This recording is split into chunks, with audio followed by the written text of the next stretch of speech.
আসসালামু আলাইকুম। সবার আগে বাছাই করা 10টি আন্তর্জাতিক খবর জানিয়ে দেব। প্রথমেই থাকছে শিরোনাম।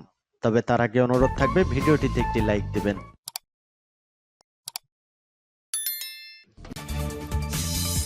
দখলদার ইহুদিবাদী ইসরায়েল এবং ইরান পুরোদমে যুদ্ধ শুরু হয়ে গেছে। এই যুদ্ধে ভয়ঙ্করভাবে হেরে যাচ্ছে ইসরায়েল। আমাদের হাতে এসেছে ভয়ঙ্কর গুরুত্বপূর্ণ সংবাদ। দুপুরেই ইসরায়েল ধ্বংসস্তূপে পরিণত। ইরানের আক্রমণে ছোটাছুটি শুরু করেছে ইসরায়েলিরা।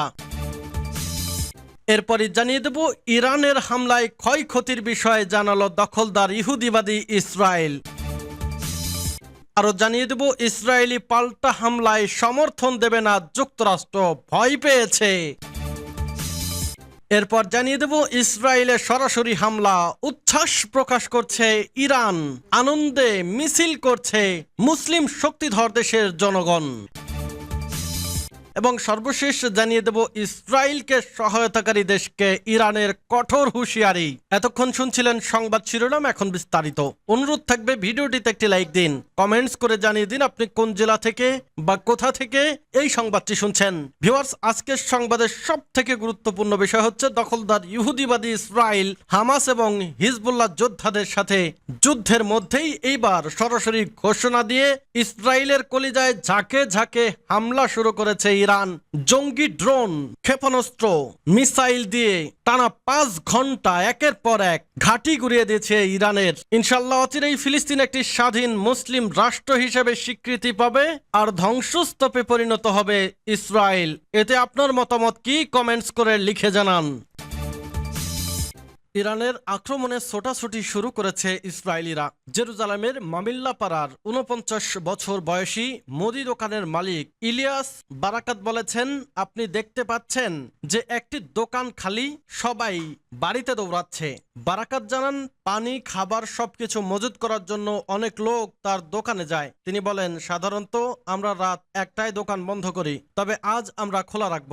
ইসরায়েলের প্রতিরক্ষা বাহিনী আইডিএফ বলেছে ইরান ইসরায়েলে 200টির বেশি ক্ষেপণাস্ত্র নিক্ষেপ করেছে, যার মধ্যে অনেকগুলো ব্যালিস্টিক ক্ষেপণাস্ত্র, ক্রুজ ক্ষেপণাস্ত্র ও ড্রোন রয়েছে। শহর জুড়ে বিস্ফোরণের শব্দ এবং আকাশ লাল হয়ে যায়। ওই সময়টাতে বাসিন্দারা খাবার মজুত করে এবং বাংকারগুলোতে আশ্রয় চায়। আইডিএফ এর মুখপাত্র রিয়ার অ্যাডমিরাল ড্যানিয়েল হাগারি মানুষকে আশ্রয়ের জন্য প্রস্তুত হতে সতর্ক করেছেন। তিনি বলেছেন, আমি মনে করিয়ে দিচ্ছি যে আক্রমণ যেদিক থেকেই শুরু হোক না কেন, যখন অ্যালার্ম বাজবে তখন আপনাকে অবশ্যই আশ্রয় কেন্দ্রে প্রবেশ করতে হবে এবং সেখানে অন্তত 10 মিনিট অপেক্ষা করতে হবে। 52 বছর বয়সী ডেস্টিন্স মাইকেল জানান, তার পরিবার তার ইরানের হামলায় ক্ষয়ক্ষতির বিষয় জানালো ইসরায়েল। ইরানের হামলায় কত ক্ষয়ক্ষতি হয়েছে তা জানাতে নতুন বিবৃতি দিয়েছে ইসরায়েলের সেনাবাহিনী। তাদের প্রতিরক্ষা বাহিনী আইডিএফ বলছে, ইরানের বিপুল সংখ্যক ক্ষেপণাস্ত্র ও ড্রোন তারা প্রতিহত করেছে। খবর আল জাজিরার। আইডিএফ দাবি করেছে, শক্তিশালী আকাশ প্রতিরক্ষা ব্যবস্থা ব্যবহার করে ইরানের সংখ্যাগরিষ্ঠ হামলা প্রতিহত করা হয়েছে। ইসরায়েলি ভূখণ্ড অতিক্রম করার আগেই এই অঞ্চলের কৌশলগত মিত্রদের সঙ্গে আরো আকাশ প্রতিরক্ষা ব্যবস্থা ব্যবহার করে এই হামলা প্রতিহত করেছে তারা। তবে ইসরায়েলের দক্ষিণাঞ্চলে একটি ঘাঁটিতে কয়েকটি ক্ষেপণাস্ত্র ও ড্রোন আঘাত এনেছে বলে জানিয়েছে আইডিএফ। এতে সামান্য অবকাঠামোগত ক্ষতি হয়েছে। এরও প্রতিরক্ষা ব্যবস্থা ধীর গতির ড্রোনের বদলে উচ্চতায় থাকা ব্যালিস্টিক ক্ষেপণাস্ত্র পরাস্ত করতে পারে। এটির নকশাই এভাবে তৈরি। গাজা যুদ্ধের শুরুতে ইয়েমেন থেকে উৎক্ষেপণ করা হুতিদের ব্যালিস্টিক ক্ষেপণাস্ত্র ভূপাতিত করতে এই প্রতিরক্ষা ব্যবস্থা ব্যবহার করেছে ইসরায়েল। আইডিএফ এর মুখপাত্র ড্যানিয়েল হাগারি বলেছেন, ইরানের হামলায় একজন আহত হওয়ার খবর জেনেছেন তারা। তিনি বলেন, বেশ কয়েকটি ইরানের ক্ষেপণাস্ত্র ইসরায়েলে আঘাত আনার পরে একটি সামরিক ঘাঁটিতে সামান্য ক্ষয়ক্ষতি হয়েছে, তবে কোন ঘাঁটিতে কি ধরনের ক্ষয়ক্ষতি হয়েছে তা জানানো হয়নি। হামলায় কে আহত হয়েছে তা নিয়ে হাগারি বিস্তারিত কিছু জানাননি। তবে এর আগে ইসরায়েলের অ্যাম্বুলেন্স পরিষেবার পক্ষ থেকে জানানো হয়, প্যারামেডিক 7 বছরের এক মেয়েকে চিকিৎসা দিয়েছে। আরাদ অঞ্চলে বেদুইন অধ্যুষিত এলাকায় গোলার আঘাতে মেয়েটি আহত হয়েছে। ইসরায়েলি সেনাবাহিনী বিবিসিকে বলেছে, দেশটির ভেতরে চলাচলে কিছু নিষেধাজ্ঞা প্রত্যাহার করা হয়েছে, তবে ইসরায়েল এ বিষয়ে বিস্তারিত কিছু জানায়নি। টাইমস অফ ইসরায়েলে প্রকাশিত খবরে বলা হয়েছে, দেশটির নাগরিকদের আর আশ্রয় কেন্দ্রের কাছে থাকতে হবে না, তবে জমায়েত ও সব ধরনের শিক্ষা কার্যক্রম এবং স্কুলে যাওয়ার উপর নিষেধাজ্ঞা বহাল রয়েছে। ইসরায়েলি পাল্টা হামলায় সমর্থন দেবে না যুক্তরাষ্ট্র। মার্কিন প্রেসিডেন্ট জো বাইডেন ইসরায়েলের প্রধানমন্ত্রী বেনিয়ামিন নেতানিয়াহুকে বলেছেন, ইরানের বিরুদ্ধে ইসরায়েলি পাল্টা আক্রমণে যুক্তরাষ্ট্র সহ্য করবে না। রোববার প্রশাসনের ঊর্ধ্বতন কর্মকর্তাদের বরাত দিয়ে মার্কিন সংবাদ মাধ্যম একথা জানিয়েছে। অ্যাক্সিওস এবং সিএনএন এর প্রতিবেদন অনুযায়ী তাদের একটি ফোন কলে এ সিদ্ধান্ত হয়। অ্যাক্সিওস জানায়, বাইডেন নেতানিয়াহুকে বলেছিলেন যে মার্কিন যুক্তরাষ্ট্র ইসরায়েলের যে কোনো পাল্টা আক্রমণের বিরোধিতা করবে। সিএনএন জানায়, বাইডেন বলেছেন যে মার্কিন যুক্তরাষ্ট্র এ জাতীয় কোনো প্রতিক্রিয়ায় অংশ নেবে না।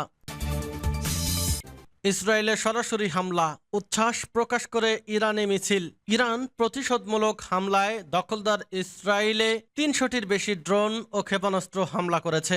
এ হামলায় উচ্ছ্বাস প্রকাশ করে মিছিল করেছে শত শত ইরানি নাগরিক। দেশটির বিভিন্ন স্থানে এই মিছিল হয়। ইসরায়েলে চালানো হামলা উদযাপন করতে রাতেই অনেকেই জড়ো হন তেহরানের অবস্থিত ব্রিটিশ দূতাবাসের সামনে। সেখানে বহু মানুষকে ইরানের পতাকা হাতে দেখা যায়। এছাড়া ফিলিস্তিনের বড় একটি পতাকা নিয়ে অনেকেই জড়ো হন তেহরানে ফিলিস্তিনি স্কোয়ারে। এপির একটি ভিডিওতে দেখা যায়, ফিলিস্তিন স্কোয়ারের কাছে শত শত ইরানি নাগরিক আনন্দ মিছিল করছে। অনেকেই মোটরসাইকেলের পেছনে দাঁড়িয়ে ফিলিস্তিনের পতাকা উড়াচ্ছে। গত ১ এপ্রিল সিরিয়ার রাজধানী দামেস্কে ইরানি কনসুলেটে হামলা চালায় ইসরায়েল। এতে ইরানের বিপ্লবী গার্ড বাহিনী আইআরজিসি আল কুদস ফোর্সের ২ শীর্ষ জেনারেল সহ সব মিলিয়ে ১১ জন নিহত হয়। সেই হামলার পর থেকে ইরানের সর্বোচ্চ নেতা আয়াতুল্লাহ আলী খামনি, দেশের প্রেসিডেন্ট ইব্রাহিম রাইসি, পররাষ্ট্রমন্ত্রী আমির আবদুল্লাহিয়ান ও আইআরজিসি প্রধান সহ শীর্ষস্থানীয় নীতি নির্ধারকেরা একাধিকবার ইসরায়েলের ওপর প্রতিশোধ নেওয়ার হুমকি দেন। ইসরায়েলকে সহায়তাকারী দেশকে ইরানের কঠোর হুঁশিয়ারি। ইসরায়েলকে যেসব দেশ সহায়তা করবে তাদের বিরুদ্ধেও কঠোর হুঁশিয়ারি দিয়েছে ইরান। ইরানের প্রতিরক্ষা মন্ত্রী brigadier general Mohammad Reza Ashtiani বলেছেন, ইসরায়েলকে ইরান আক্রমণের জন্য কোনো দেশ তার আকাশসীমা বা ভূখণ্ড ব্যবহার করার অনুমতি দিলে তারা ইরানের কাছ থেকে কঠোর প্রতিক্রিয়ার মুখোমুখি হবে। রাষ্ট্রীয় সংবাদ মাধ্যম ইরনার প্রতিবেদনে মন্ত্রী আশতিয়ানির বরাত দিয়ে বলা হয়েছে, যে কোনো দেশ ইরানে হামলার জন্য ইসরায়েলের জন্য তার আকাশ সীমা বা ভূমি উন্মুক্ত করলে তারা আমাদের পক্ষ থেকে নিষ্পত্তিমূলক প্রতিক্রিয়া পাবে। এদিকে ইরনার প্রতিবেদনে বলা হয়েছে, ইসরায়েলের দিকে ব্যালিস্টিক ক্ষেপণাস্ত্রের প্রথম ব্যারেজ উৎক্ষেপণ করেছে ইরান। ইসরায়েলের একজন সামরিক কর্মকর্তা জানিয়েছেন, ইসরায়েলি সামরিক বাহিনী দেশের আকাশ সীমায় পৌঁছানোর আগেই ইরানের ড্রোনগুলো আটকানোর চেষ্টা করছে। এখনকার মতো সংবাদ শেষ হচ্ছে। পরবর্তী সংবাদ দেখার জন্য আমন্ত্রণ রইল। দর্শক, ইরান যে হামলা শুরু করেছে ইসরায়েলে, এতে ইসরায়েল ধূলিসাৎ হওয়ার সম্ভাবনা রয়েছে, কারণ ইসরায়েলকে ঘিরে ফেলেছে শক্তিশালী দেশগুলো। হামাস, হিজবুল্লাহ প্রতিনিয়তই ইসরায়েলে ঝাঁকে ঝাঁকে ক্ষেপণাস্ত্র, ড্রোন হামলা চালাচ্ছে। সেই সাথে যুক্ত হয়েছে ইরান। ইরান প্রতিশোধ নেওয়ার জন্য অঙ্গীকার ব্যক্ত করেছেন এবং হত্যার বদলে হত্যা করেই ছাড়বে মনে হয় ইরান। আর রক্ষা নাই দখলদার ইহুদিবাদী ইসরায়েলের। ইনশাল্লাহ অচিরেই ফিলিস্তিন একটি স্বাধীন মুসলিম রাষ্ট্রে পরিণত হবে এবং পরাজিত হবে ইসরায়েল। এতে আপনার মতামত কি? কমেন্টস করে লিখে জানান।